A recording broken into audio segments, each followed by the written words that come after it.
Hola, buenas noches. Soy Carlos Montejo, estudiante de Psicología de la Universidad Yacambú, y el día de hoy quisiera compartir con ustedes información muy interesante sobre lo que ha sido la psicología en Venezuela, también lo que ha sido la psicología para la humanidad y algunos exponentes importantes, y hablar un poco de lo que tiene que ver con los contenidos respecto al ejercicio legal de la psicología, su deontología y código de ética.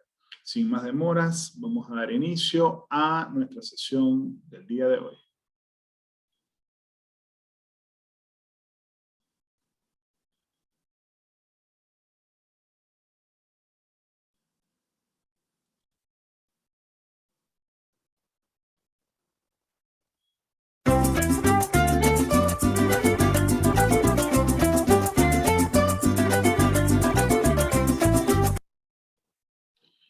Bien, podemos decir que la historia de la psicología en Venezuela inicia en el año de 1946. La historia de la psicología empieza realmente no con una escuela de psicología como tal en Venezuela, sino con el inicio de unas cátedras dentro del Instituto Pedagógico de Caracas. El doctor Eugenio González, profesor de la facultad, filósofo, exministro y rector de la Universidad de Chile, comienza a impartir clases de psicología dentro de la formación que recibían los docentes en aquel tiempo, ¿no? Considero importante ir introduciendo ya los conceptos de las bases psicológicas dentro de los futuros docentes, y sus pasos fueron seguidos por el profesor Francisco del Olmo, que no solamente daba clases también dentro del pedagógico, sino que introdujo un curso de psicotécnica que vendría a ser algo así como un poco de psicometría dentro de lo que eran las clases dentro del Instituto Pedagógico. Ya para el año 1948, a través del Consejo Venezolano del Niño, se dictaba un curso de técnicas de observación psicológicas, que era también un curso orientado a psicometría, pero lo interesante de esto es que era una formación de 2 años, que pudiera decirse que fue un avance en la profesionalización del ejercicio de la psicología, y estaba orientado a bachilleres que presuponía pues un grado de formación primaria para la época. En el año de 1950, podemos decir que ya comienza a formalizarse la educación orientada a la psicología en Venezuela, ya que en la Universidad Central de Venezuela, en la Facultad de Filosofía y Letras, inicia sus actividades en el Instituto de Psicología y Psicotécnica, donde básicamente hacían estudios sobre orientación vocacional y comenzaron a desarrollar estudios psicológicos. Sin embargo, el año de 1956 es cuando podemos decir que formalmente comienza la docencia de la psicología en Venezuela, porque ese año abre la sección de psicología en la Universidad Central, que posteriormente se convirtió en la Escuela de Psicología, y al año siguiente, en 1957, la Universidad Católica la Católica Andrés Bello, también en Caracas, inicia pues con su Escuela de Psicología. Ha corrido mucho desde el año 56 hasta ahora, y actualmente tenemos 6 universidades que cuentan con escuelas de psicología en Venezuela. Ellas son la Universidad Rafael Urdaneta en Maracaibo, la Bicentenaria de Aragua, la Arturo Michelena, la Universidad Metropolitana, la UCLA, la Alessandro Alvarado, y por supuesto nuestra querida Universidad Yacambú. Como hemos visto, pues el ejercicio formal de la docencia psicológica ha crecido mucho en nuestro país. Vamos a hablar ahora de las ramas de la psicología. La psicología tiene muchas ramas y tiene muchas formas de clasificarla. A mí me gusta clasificarla en base a estas dos definiciones. La psicología básica, que si se quiere son ramas de la psicología, digamos, puras, por decirlo de alguna manera, o que son la base de otras. Y la psicología aplicada, que son espacios donde la psicología tiene la base, pero por su funcionalidad tiene un uso específico dentro del quehacer o del saber humano, ¿no?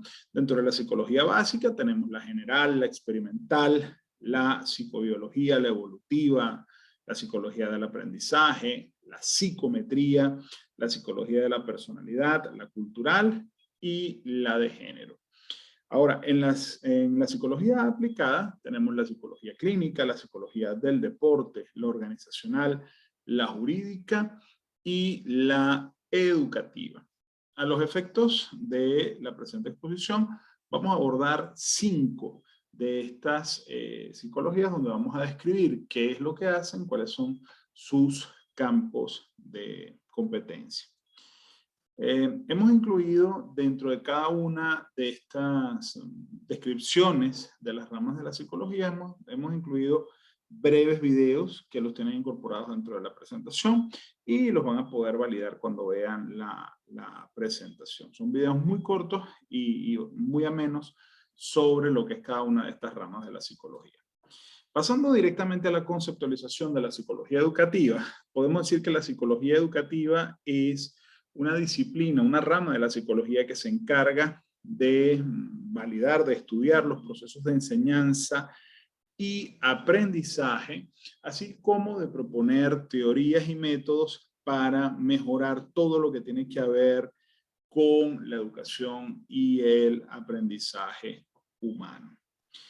Dentro de lo que tiene sus funciones, también se contempla el estudio psicológico o el abordaje psicológico de los problemas inherentes a todo lo que tiene que ver con el mundo educativo, con el objeto de obtener principios, modelos, teorías, procedimientos y métodos que permitan intervenir el proceso de instrucción y evaluación con el objeto de optimizarlo, mejorarlo o incluso en muchos casos permitir su desarrollo. Dentro de las funciones de la psicología educativa tenemos la solución de los problemas académicos y conductuales dentro del ámbito de formación, el desarrollo de estrategias para el aprendizaje de niños y adultos, la estimulación de la creatividad, no solamente de los formandos, sino también de los docentes como líderes de los procesos educativos, canaliza también investigación educativa, diagnostica y proporciona tratamientos adecuados a los miembros de la comunidad educativa cuando son necesarios y maneja procesos relacionados con problemas del trastorno de desarrollo psicoafectivo, cognitivo, físico y sociocultural de los niños. O bueno, de los niños no, de los formandos, porque la psicología educativa va más allá de los niños, involucra también todos los espacios de formación, tanto niños como adultos. Continuando con nuestra exposición, vamos a hablar un poco de lo que es la psicometría. La psicometría es la rama de la psicología experimental que se encarga de la medición y cuantificación de los procesos psicológicos y las capacidades cognitivas. Esto lo hace a través de las pruebas psicométricas, también llamados test, que son instrumentos que permiten hacer pues esa valoración del mundo psíquico. ¿Qué es importante tener en cuenta con la psicometría? Que la medición de todos los constructos mentales requiere una rigurosidad científica y numérica de parte del evaluador, y para eso el psicómetra utiliza pues elementos traídos de la matemática y de la estadística para darle aval y validación a todos los hallazgos provenientes de las aplicaciones de estas pruebas, ¿no? Entonces, la psicometría es un área muy interesante dentro de nuestro ejercicio profesional, y con el rigor de las matemáticas se le da una formalidad a todo eso que en muchos casos parece, pues, digamos, etéreo como es la mente, se trae al concreto con la fuerza y la validación de los números. ¿Cuáles son las áreas de la aplicación de la psicometría? Bueno, tienen muchísimas áreas de aplicación. En el área clínica, como apoyo al diagnóstico, en la educativa para la orientación vocacional, en la forense para la determinación de cuadros mentales en investigación criminal, en la psicología deportiva para medir la motivación de los atletas, y uno muy común que todos hemos visto en los procesos de reclutamiento y selección de personal para identificar los candidatos con los mejores atributos para un cargo en particular.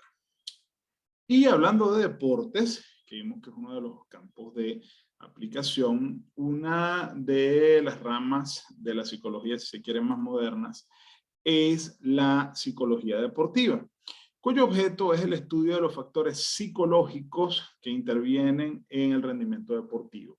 En el video que tenemos en esta presentación vamos a ver que el proceso deportivo como tal, sobre todo el de alta competencia, es un proceso complejo que tiene distintas vertientes. Tiene vertientes desde la perspectiva de lo físico, de lo emocional, de lo conductual, de lo cognitivo. Entonces, desde esa perspectiva, la psicología tiene mucho que ver con el proceso deportivo justamente por la complejidad que involucra, y el psicólogo pues trabaja lo que está vinculado al pensamiento, pero también lo que tiene que ver con motivación, con estados de ánimo e incluso con el estado físico del atleta, ¿no? Entre las cosas que estudia la psicología del deporte están las motivaciones o las razones por las cuales un atleta no alcanza o alcanza el desempeño que se espera de él, manejo del estrés y elementos que pueden hacer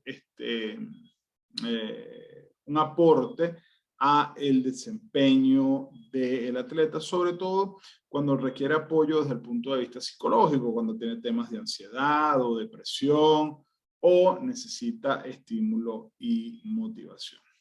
Incluso el psicólogo deportivo puede cumplir distintos roles dentro de la ejecución deportiva, porque puede ser asesor, puede apoyar, puede desarrollar, tiene distintos roles dentro de lo que es la práctica deportiva. Una rama bien interesante y, si se quiere, es una rama moderna de la psicología. Continuando, vamos a estudiar un poquito lo que es la psicología evolutiva. La psicología evolutiva debe su nombre a la palabra evolución, que es el cambio, y justamente esta psicología estudia los cambios que experimenta el ser humano a nivel físico, cognitivo, emocional, a lo largo de toda su vida, es decir, lo estudia desde la niñez hasta la vejez, y dentro de su estudio define variables que son las que intervienen o tienen lugar en las distintas etapas de la vida del ser humano, y las estudia justamente para poderlas intervenir y contribuir a esos procesos de desarrollo desde el punto de vista evolutivo. Dentro de lo que es el ámbito de estudio de la psicología evolutiva, bueno, estudian lo que tiene que ver con el desarrollo físico, en lo que tiene que ver con su base genética, nutrición, funcionamiento sexual, todo lo que está vinculado con el cuerpo. Desde el punto de vista cognitivo, estudian los procesos intelectuales, de aprendizaje, juicios y solución de problemas, todo esto vinculado a las distintas etapas de la vida, ¿no? Al igual que en el desarrollo emocional, apego, confianza, seguridad, afectos, vínculos, autoconcepto, alteraciones en las distintas etapas de la vida, así como los procesos que tienen que ver con el desarrollo social, socialización, moral, relaciones entre pares, familias, etc. Y por último, vamos a hablar de la psicología organizacional, que uno pudiera pensar, pero bueno, ¿qué pudiera hacer el psicólogo dentro de la organización? Y la verdad es que los psicólogos tienen mucho que hacer dentro de las organizaciones, porque al final del día las organizaciones son relaciones humanas y incluso se dice que una organización no es más que una red de conversaciones entre personas, y de ahí el psicólogo tiene mucho, mucho, mucho que ver con esa dinámica humana, ¿no? El psicólogo dentro de la empresa cumple distintas funciones desde la perspectiva de formación, desde la perspectiva de reclutamiento, y básicamente su rol es contribuir con el desarrollo y el crecimiento organizacional. Dentro de esta psicología organizacional hay como que dos enfoques, ¿no? El enfoque, digamos, industrial, que tiene que ver digamos, con el desempeño del trabajador, como tal, del colaborador. Y de esa perspectiva, el psicólogo, pues lo que hace es contribuir al desarrollo de las competencias de ese colaborador desde una perspectiva más desde la aplicación, y una rama más organizacional que se encarga de todo lo que son estos temas blandos, como la cultura, como el clima de la organización, que sobre todo en las organizaciones modernas son vitales, ¿no? Hoy en día se habla mucho de lo que es el capital relacional de las organizaciones. Aquí te invito a conocer a los fundadores de la psicología organizacional, lo que se llaman los pioneros, que son Frank y Lillian Gilbreth, que fueron los pioneros de la psicología industrial, o como antes se le llamaba industrial, ahora se le llama organizacional.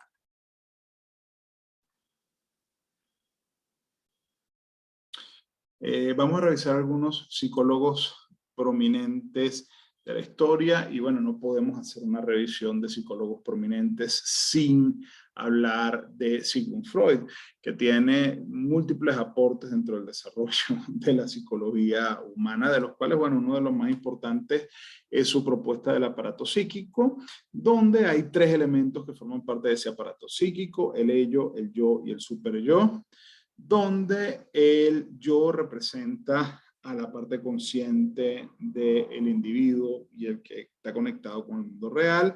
El ello es la instancia psíquica inconsciente del individuo, y es allí donde residen todas esas cosas que están dentro del individuo, los cuales no es consciente, como los instintos, y que definitivamente nos mueven desde la parte más profunda de nuestro ser. Y el super yo, que es el que, digamos, el que se encarga de ponerle límites al individuo. Adicionalmente a eso, desarrolló una teoría donde propone diversas etapas del desarrollo psicosexual del individuo, que han probado, pues, funcionar en muchísimos de los casos, al igual que el psicoanálisis, que si bien, pues, muchas personas dicen que ya ha entrado en desuso, sigue siendo, pues, una estrategia de intervención psicológica efectiva en algunos casos. Watson, también un psicólogo prominente, basado en lo que tiene que ver con el conductismo, hizo varios postulados sobre la psicología, y la psicología con un enfoque más que nada científico, ¿no? De allí su conductismo. De los postulados de Watson, rescatamos que la psicología debe ser una ciencia objetiva con capacidad de predecir hechos, como lo hacen las otras ciencias naturales, y se enfoca mucho en la conducta, porque la conducta es un elemento observable, medible y cuantificable de todo lo que ocurre dentro del mundo psíquico, desde esa perspectiva, ¿no? Quizá hoy en día esto nos pueda parecer una aproximación un tanto sesgada, pero en su época enalteció y subió de nivel la psicología al punto de volverla ciencia, basado en ese conductismo que él plantea, ¿no? Tuvo una gran influencia con la teoría de la evolución, que estaba en boga en el tiempo que él estuvo haciendo sus teorías, y mucho tiene que ver con el trabajo de Darwin, ¿no? que fue uno de los que hizo los primeros postulados de la teoría de la evolución, ¿no?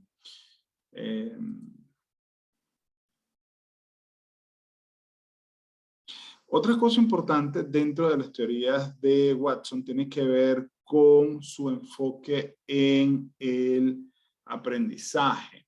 Él trabaja afirmando que el aprendizaje se da mucho por condicionamiento basado en los trabajos de Pavlov, y quizás una limitación de su aporte a la psicología tiene que ver con su enfoque excesivamente conductista, ¿no? Watson dice que la conciencia no existe y la experiencia nos ha mostrado que el ser humano no es solo conductas, es conducta, es emoción, es conciencia, es entorno, es cuerpo. O sea, el ser humano es una dimensión mucho más amplia que solamente las conductas. Y para concluir con esta revisión de psicólogos prominentes, vamos a hablar de Lewin, que vivió entre 1890 y 1947. Él se enfocó mucho en lo que tiene que ver con el aprendizaje y lo que tiene que ver con las conductas aprendidas, ¿no? Y una de las cosas más interesantes que él propone es el concepto del nivel de aspiración, que dice que lo que motiva al sujeto es lo que él quiere lograr, lo que él desea lograr, y que en la medida en la que se van logrando, o sea, digamos, satisfaciendo esos logros, es que el individuo va canalizando y buscando desarrollos superiores. También estudió la teoría del conflicto, diciendo que hay tres tipos de formas de abordar el conflicto. Una que es el acercamiento, cuando se debe elegir, entendiendo conflicto por un espacio donde hay diferencia entre dos cosas.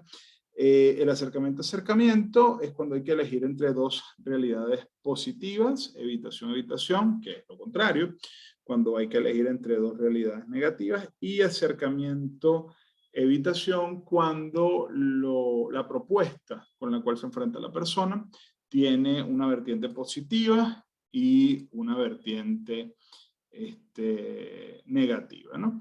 Y una cosa muy interesante de Lewin fue que definió los conceptos de liderazgo, los conceptos más básicos del liderazgo. El liderazgo es un concepto moderno que tiene amplias definiciones, pero la definición base con la que se trabaja el liderazgo, que es el autoritario, el democrático y el permisivo, lo propuso Lewin. O sea que es uno de los padres del estudio del liderazgo. Ya para ir concluyendo nuestra presentación de hoy, vamos a hablar de la ley del ejercicio de la psicología. Y uno pudiera preguntarse, ¿qué es la ley del ejercicio de la psicología? Bueno, la ley del ejercicio de la psicología es el marco legal y regulatorio para el ejercicio de la profesión de psicólogo dentro del territorio nacional. Fue promulgada en 1978 y publicada en Gaceta también en el mismo año, con lo cual pues su vigencia tiene ya más de 40 años en vigor, ¿no? ¿Por qué la ley es importante? Bueno, la ley del ejercicio de la psicología es muy importante porque le pone norma y coto al ejercicio de la profesión, protegiendo el interés y el bienestar del paciente, asegurándose que la práctica psicológica se dé siempre dentro de la normativa más correcta y sana para proteger al paciente. Asimismo, la ley también vela porque todas las personas que estén en el ejercicio de ella, de la profesión psicológica, estén formados y certificados por instituciones reconocidas para garantizar que tienen pues una aplicación, un ejercicio correcto. Y por otra parte, rige todo lo que tiene que ver con las asociaciones colegiales de la profesión psicológica, tanto nacional como regional, y justamente de esa colegiatura de los psicólogos en federaciones y gremios, se genera el código de ética del cual estaremos hablando dentro de breves momentos, ¿no? Si fuésemos a revisar los dos primeros capítulos de la ley, tienen cosas muy interesantes, ¿no? El primer capítulo de la ley contempla la definición de lo que son las tareas del psicólogo, enfocándolo a lo que es el estudio de la conducta humana, y establece también algunos aspectos operativos del ejercicio de la profesión, ¿no? Como no es una industria y no es algo comercial, pues no se puede generar impuesto o no se puede cobrar impuesto en el ejercicio de la psicología, y establece uno de los preceptos que vimos de la importancia de la ley, que es que para poder ser o ejercer la psicología en Venezuela es necesario que se cumpla con una formación por una institución reconocida, así como establece también la obligatoriedad de colegiarse antes de ejercer. Son los aspectos más importantes del capítulo 1. En el capítulo 2, básicamente se define cuáles son las condiciones bajo las cuales se ejerce ilegalmente la psicología, y establece básicamente 5 aspectos: la usurpación de títulos, es decir, decir que se tiene un título que no se tiene; cuando se ejerce a pesar de estar suspendido por alguna medida disciplinaria; cuando se es cómplice de un ejercicio ilegal; también es ilegal la aplicación de pruebas psicológicas sin la debida formación y certificación por institutos o instituciones reconocidas en el país, así como se considera ilegal de cara a esta ley el ejercicio de investigaciones psicológicas o sesiones de orientación psicológica sin estar debidamente formados. Por último, vamos a hablar del código de ética de la psicología, pero quizás antes deberíamos definir qué es la ética. La ética es una rama de la filosofía que se encarga de estudiar la moral, es decir, aquello que es correcto. Y eso que es correcto nos permite diferenciar lo que es bueno de lo que es malo, y también nos ayuda a definir valores. Hay valores que son universalmente aceptados, como la responsabilidad, la honestidad, el respeto, el compromiso. Y justamente la ética se encarga, pues, de estudiar todas estas cosas que se consideran buenas. ¿Y qué es el código de ética de la psicología? Bueno, no es más que el marco deontológico de la profesión psicológica en Venezuela, es decir, lo que establece lo que es correcto dentro del ejercicio de la psicología. Vamos a revisar algunos artículos del código de ética para darnos una idea de cómo este código, pues, da orientaciones sobre las cosas, ¿no? El artículo 11 dice: el psicólogo debe presentar la información psicológica de manera objetiva y precisa, ¿no?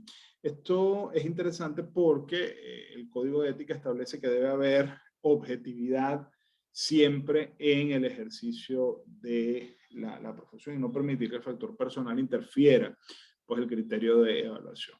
El artículo 30 dice: no está éticamente permitido que el psicólogo se atribuya o sugiera calificaciones personales o títulos que no posea.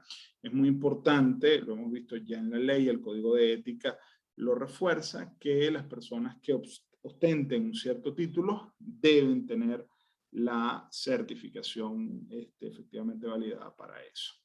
El artículo 53 nos dice que es deber del psicólogo avalar sus informes psicológicos con su firma y número de federación, esto con el objeto de asumir responsabilidad por lo que se coloca en los informes.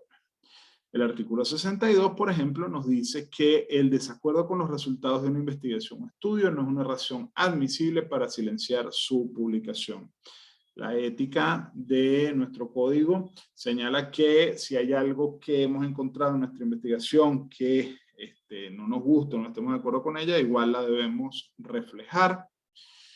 El artículo 92 nos dice que las pruebas psicológicas son un instrumento auxiliar de trabajo para aspectos específicos y por sí solo no constituyen elemento suficiente de diagnóstico. Es decir, nuestro código reconoce el carácter insustituible del criterio profesional y que la prueba por sí sola pues no es un criterio suficiente o un elemento suficiente para el diagnóstico. Y tenemos también el artículo 108 que dice al psicólogo no le está permitido el abandono injustificado de ningún caso de evaluación o asunto profesional sometido a su cuidado. Esto está en nuestro código y evidentemente el psicólogo debe ser responsable de todos los procesos que está manejando. Los últimos 3 artículos que vamos a ver son el 127, que nos dice que toda intervención terapéutica será realizada en un contexto asistencial, es decir, que efectivamente exista un cuadro que debe ser tratado. El psicólogo, el 131 nos dice, el psicólogo como miembro de una institución o empresa del Estado deberá velar por los más altos principios éticos de la profesión, indicando pues que solo la ética debe regir el criterio del psicólogo y no intereses partidistas o particulares. Y por último, el artículo 140 dice que el psicólogo defenderá la práctica de los concursos para la obtención de los cargos, en significancia de que las designaciones laborales deben estar basadas siempre en la experticia técnica y formación del designado y no en prebendas de cualquier otra naturaleza. Entonces, bueno, de esta manera concluye nuestra exposición del día de hoy. Muchísimas gracias por haberme acompañado en esta ruta y será hasta un próximo encuentro.